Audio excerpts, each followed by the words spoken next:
You have a new business idea, a new idea for a startup. What's the first thing you should do? It is after midnight in Hongdae, Seoul, South Korea. It is just getting started here apparently, and it's after midnight. I kid you not. It's pretty crazy. We even had a typhoon today, and yet nothing stops the partying around here. That's nuts. Anyhow, all that aside, let's talk business. You have a new business idea, a new idea for a startup. What's the first thing you should do? If it's a software item, should you start programming? There's a lot of people who would tell you yes. I would tell you a hard no. Don't. Stop. Don't even dare. If it's a product that's tangible, physical, do you start building the product out? No, don't do that either. If it's a service that you're providing, do you start running around looking for customers? No, don't do that either. That is not the first thing you want to do. There are two things. I don't know which one is more important, but they're both should be the first things you do in any new venture. Number one, I don't know what she said in Russian to me. Number one, okay, go figure out who you're doing your business with. If you're going to be a one-man show and you got no partners, you got no future in large scale. You got a ceiling on how much you can do as one person. Holy smokes, it's loud here. Anyway, if you are trying to do this alone, you will never reach a large success. You will have a small success potentially, but you can't reach that climax. Not the other way, climax. It has a climax that has a ceiling if you cannot that you cannot exceed if you're trying to do this alone. You have to have partners. An ideal startup has 2 or 3 partners. That is considered ideal in the opinions of most venture capitalists who know what they're talking about. Doesn't mean that you have to be 2 or 3 people. You could be more, but you cannot be one. One is a no. Do not have one. Do not expect a one-man show to be a big business. It's never going to happen. You're dreaming it if you think it is. You are going against the grain of every last venture capitalist on this planet who will tell you, no, don't do that. Find your partner. Figure out who you want to work with. Oh my God, there's music from 2 nightclubs on both sides of me. It's in stereo, but it's not the same song. Anyhow, the second thing you're going to want to do is create your executive summary. Oh my God, it's so loud here. Why did I pick this as my spot to film? Oh, you can look around a little while I walk faster and get out of this area, so you can actually hear me. Cool area when you're hanging out and partying, but it's not exactly easy to make a video here. Oh my God, it just got louder. Hold up. I'm gonna jaywalk, which no one does in Seoul. Hold up.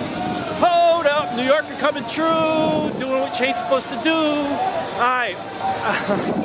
Wow, this place is bonkers. Anyhow, wow. All right, executive summary. Why is that? Oh no, another nightclub. Hold on. Stick with me. I'm gonna you can just fast forward this part. No, don't do that. I'm gonna cut it out if it goes on. Don't do it. Anyway, executive summary. What is an executive summary? Let's start with that. Not everyone's gonna know what it is. It's basically a shortened business plan. Nobody uses business plans anymore. That's old school. In modern day startups, there's no such thing as a business plan. Anyone who creates a full-length business plan is wasting their time. No one's gonna read it. Literally nobody's gonna read it. Everybody uses the executive summary. Hang on, I'm trying not to get hit by cars. Everyone uses the executive summary, so that you don't need a full-length business plan. An executive summary is basically a shortened version of a business plan, and to be more precise or more concise, it's what does your business do? Who is gonna buy your product or give you customers? Where your customers coming from? And who are you? Who is your company? Meaning your team. That's it. It's who, what, where. No, not where. Who, what, and what are you gonna do to get customers? That's pretty much what it is. What you do, who you are, and how you're getting money in the bank. That's what it talks about. So now to be a little bit more easy to follow what I'm saying, because that's really abridging it. First paragraph of your executive summary is basically what it sounds like, a summary of your business idea as concisely as possible. Next things you want to cover, and it doesn't really matter what order, typically it's recommended to choose the order of strongest to weakest. Meaning, if you have areas of weaknesses, leave that to the end and mention the strongest points first. You want to mention what it is you're actually doing, and how you're going to sell your product to your clientele or service. What's your mechanism of marketing? Oh my God, there's nightclubs on all sides of me. It's gone from bad to worse in the noise department. It's fun as heck here, but this is hard to make a video like this. Alright, I'll just keep shouting over it. Anyway, there's more nightclubs. This is gonna be some video. I hope you're gonna be able to hear me. Anyway, you want to discuss who your team is. Every person gets a 1-paragraph bio, not more, not less. If your bio is, I am so and so, this is what I do, that's too short. You gotta be 1 paragraph. If you think you have so much to talk about that you can't fit it in 1 paragraph, pick your best stuff and just only include that. Gotta be 1 paragraph. I gotta get away from this noise. Oh my God. By the way, everyone should visit Seoul, South Korea. This place is amazing. Just not easy to make videos in it. Holy cow. Oh, all right, so now you have your team. What else you got to put on an executive summary? You got to also put out your marketing approach, meaning how are you going to sell your product or get customers? If it's a service, you're getting customers. If it's a product, you got to get customers either way. This is really distracting, I gotta say. Oh my God, I'm trying here, I'm trying. All right, but this is gonna be valuable information to some people, I hope. And, oh boy, I can't even cross the street. Come on. Oh boy, more music, more nightclubs. If you like clubbing, come to Hongdae, which is a subset of Seoul, Korea. It's crazy here. Anyway, wow.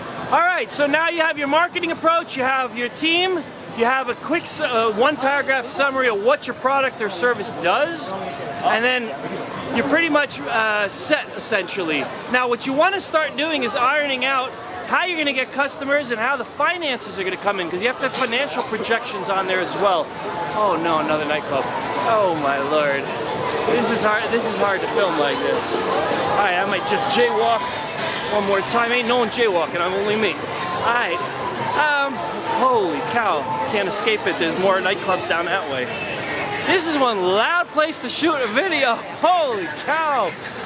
Another nightclub on my left. Alright, if you like clubbing, you know where you're going. This is it, come to Seoul. Anyway, they got a lot of soul in Seoul, that's for sure. Alright, so now, you gotta have financial projections. Now, most people, when they write financial projections, it's really a lot of hooey, honestly. It's like, the market is 6 million people, so I'm gonna get 5% of them, and therefore my clientele, each one's gonna pay X dollars, and that'll make me a multi-million-dollar company. That's BS, honestly. When I see that in an executive summary, I just skip it. I go, these people have no idea what you're supposed to write in that box. No, you can write a realistic estimate of how you're gonna get customers, meaning, if your approach is going to be, hey, how are you? Have a good time. Anyway, if your approach is how you're going to get customers, more nightclubs. Oh my God, I can't escape the noise. If your approach is how you're going to get customers, that's not even coherent anymore. I lost my coherence from this. This is distracting as anything. All right, I might just go to a nightclub and call this video quit. No, I'm playing. All right, I think I found a quieter street. Oh my God. Oh no. Guy just turned his motorcycle on. This is the craziest place to be. Alright. Anyway. Alright, financial projections. What you want to try to do is figure out a concrete mechanism for getting your product into paying hands. Now, there are lots of ways to do this. Let's say you're selling t-shirts. If your idea is you're going to put advertisements out and create a shopping cart on the internet and pay for SEO and hope someone's going to buy your shirt, that's weak. Weak, I tell you. Because it's highly unlikely that your SEO is going to work. Highly unlikely that your ads are going to drive traffic to your site. Highly unlikely that this traffic that does get there is going to convert and buy your shirt. That's just a weak tactic. Now, if you have shirts for sale. And instead you find, oh my God, I don't know what's up there, but I'm not going up those stairs because I could hear more music. There must be some concert or something going on there. All right, if you have shirts and you want to actually have a concrete plan to make money with it, you need to figure out a distribution channel. And your executive summary's got to state what that distribution channel is. So you could put it on Amazon. That's a distribution channel because there's already customers on there. But how are they going to find your shirt? Got to still figure that part out. So maybe you can get some media attention because your shirt says something unique or provocative or something. I don't know what. Shirts are really hard things to sell. Hold on. I'm not trying not to get hit by this backing up taxi. Whew. Okay. I think I found a quieter street. I hope. All right. Let's say you're not selling shirts because that's a hard one. Let's say you have a software product. How are you going to get your customers to end up taking your software and using it and paying you for it? A lot of people put software out and no one buys it. It happens. Okay, I'm not going to go down that street right there. It is packed with people and I can hear the noise to here. So we're going to just go elsewhere. All right. Oh my God. How are you going to sell your software product? What's a concrete mechanism to guarantee you have sales? All right. In this particular case, you need to have a channel to a client. That's a way to do it. If IBM is your client, you right off the bat get profit and case studies. If you don't have any such connections, you got to team up with someone who does. That's the point of the executive summary. You iron out what does and does not work. And that's why it has to come first. And that's why your team has to be formed as well in the beginning. You have to decide who you need on your team. It's not just, do I want to work with this person? It's, do they add value to your team? That's what's key. Got to make sure whoever you partner with is filling in that gap. By the way, I almost slipped just a second ago. The street, you see that? Those bumps? Yeah. That would have been, well, it would have been entertaining for you guys watching. Anyway, I didn't go down though. All right. Now I'm in a dark street, but it's quiet at least. All right. It's like night and day from the other place. It's like all the people are gone. I mean, it's weird. Anyhow, so you got a software product, right? You need to have those connections to actually get it sold. So when you're choosing your partner, if you're the person who knows how to build it, which is typically the person who comes up with the idea, now it doesn't have to be, but it's common, you want to make sure you team up with someone who knows how to sell it. And I don't mean knows how to sell it like the guy says, yeah, I can sell whatever you want. No, don't buy that. Don't buy that. When you get someone wanting to partner with you with like a pitch like that, then I could sell anything. I could sell prayer to the Pope or something. No, don't do that. No, you find a guy or girl who has experience and a Rolodex. That Rolodex has to show lots of former clients who are going to be your clients in the future. That's the key. So let's say I worked with Microsoft, Amazon, and Google. Let's just say they were my clients. Now someone else wants to create a venture and their product needs to get sold to the exact same group. You want me as your partner because I've already done it. Now let's try the reverse situation.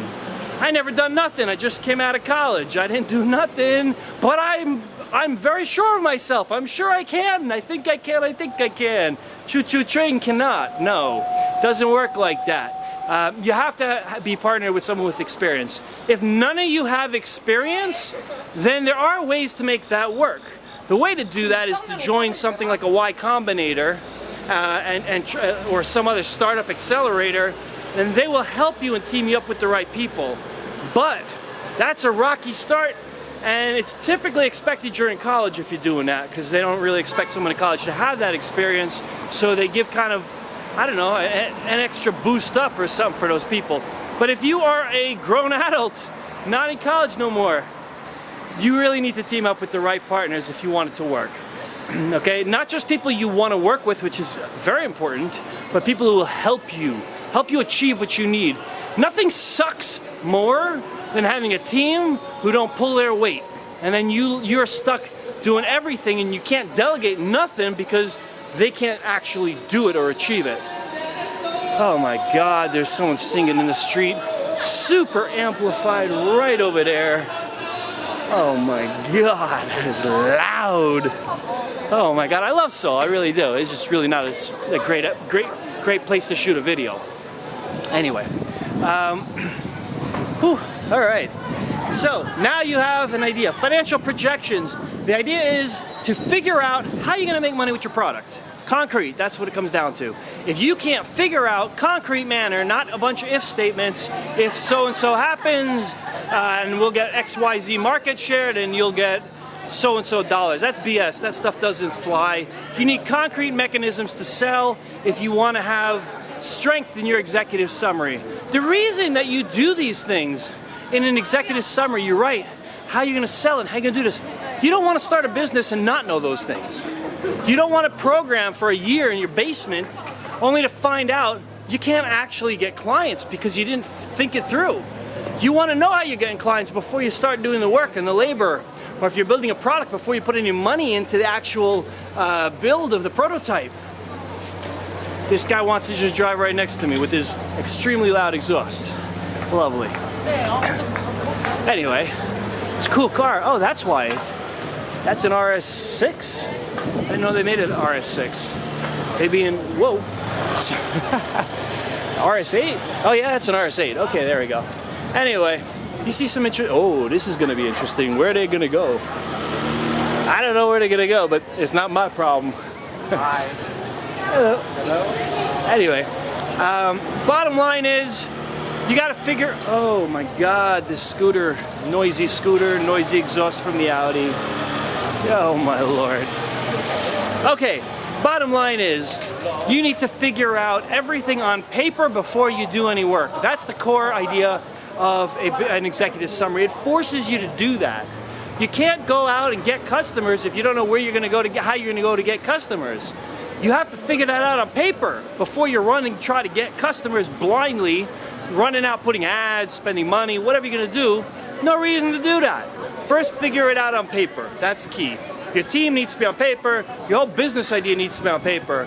Figure out if you're missing aspects of your business idea, if you're missing areas. Like, let's say you realize when you write it out and you write out what you're actually going to do, that there's something you hadn't thought of. It's a weakness. It's a known weakness. You can actually have known weaknesses in a brand new business startup. That's okay.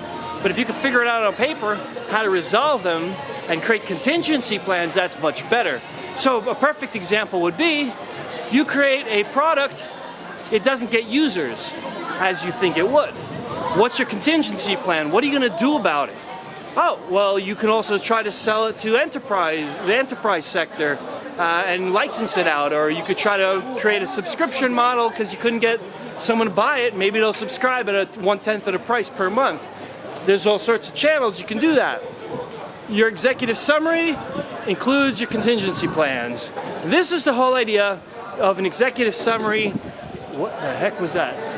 Oh my God, he's freaking out up there. Ooh, he is freaking out up there.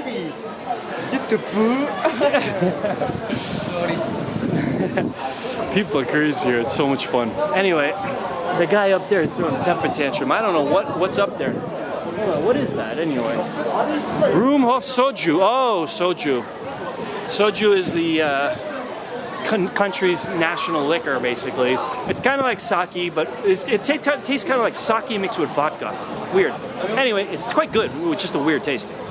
Anyway, he must be drunk as a skunk up there. That's why he's flipping out. So anyhow, anyway, I digress, and I'm back to another noisy area. So I don't know how much longer I'm going to be able to manage this video. So I might just cut it short here. You need an executive summary. That guy's shirt says Jesse Jackson for president 1988. I don't know what year he's living in. All right, anyhow.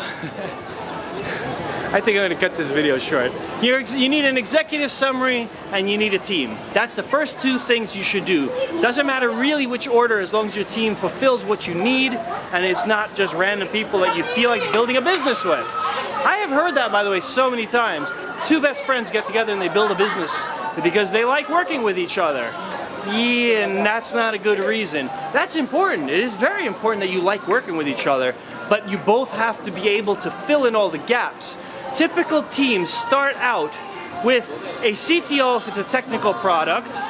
Oh my God, I went down somewhere with a lot of noise again. Hold on.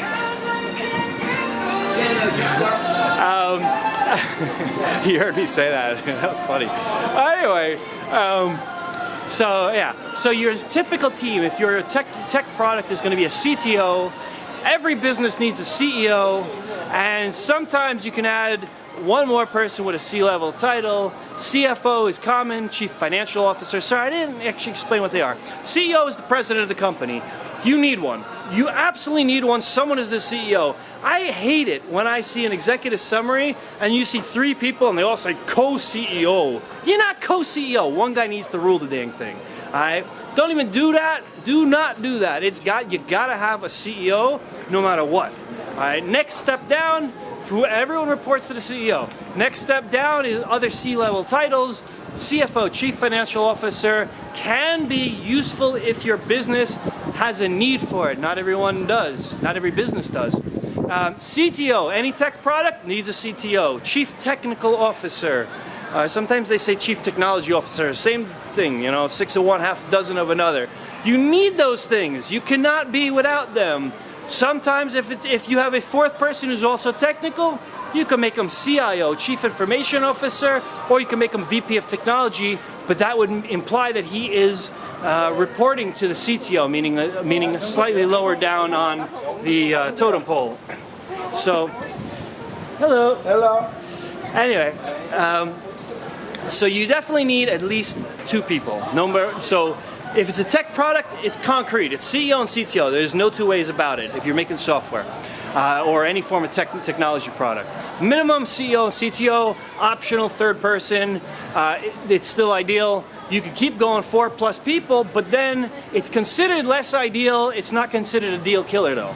So, and the reason has to do with too many chefs in the kitchen. You don't really want to have a brand new startup with just an idea and have 7 people on it. It makes it a mess. It's not a streamlined operation where you have one person who has the vision, usually the CEO, but not necessarily, and then one person who can make it happen, like the CTO, and then a few people who can support it, like a Chief Financial Officer or a CMO, Chief Marketing Officer is another one. If you get a CMO, make sure they really can market it though. Don't just take someone who says they can market it. They have to have experience with it. Otherwise, you will probably fail. The CMO can kill you. Honestly, the bad CMO can kill your business worse than any other role. So it's very key that you get clients. By the way, C executives are, oh no, more music outside. C executives are pretty hard to fire, honestly. Usually, someone walks off the job. You usually don't fire a CEO, CFO, CEO, CIO. It can happen, but there's a lot of hurdle with doing it. It's barriers to entry because the person who is a co-founder is typically granted a percentage of shares of the ownership of the company, and you don't really want to fire them later because it's a hassle to deal with that.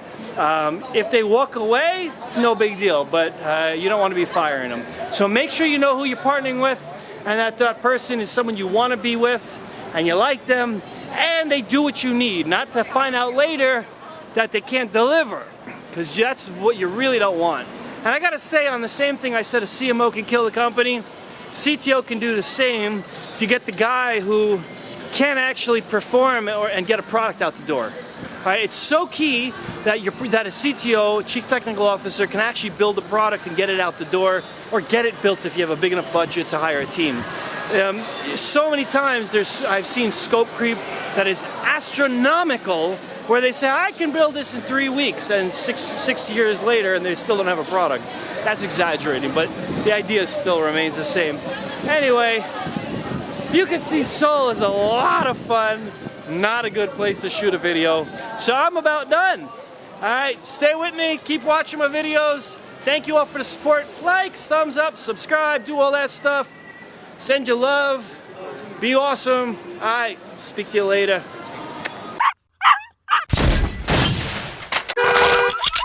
Yeah!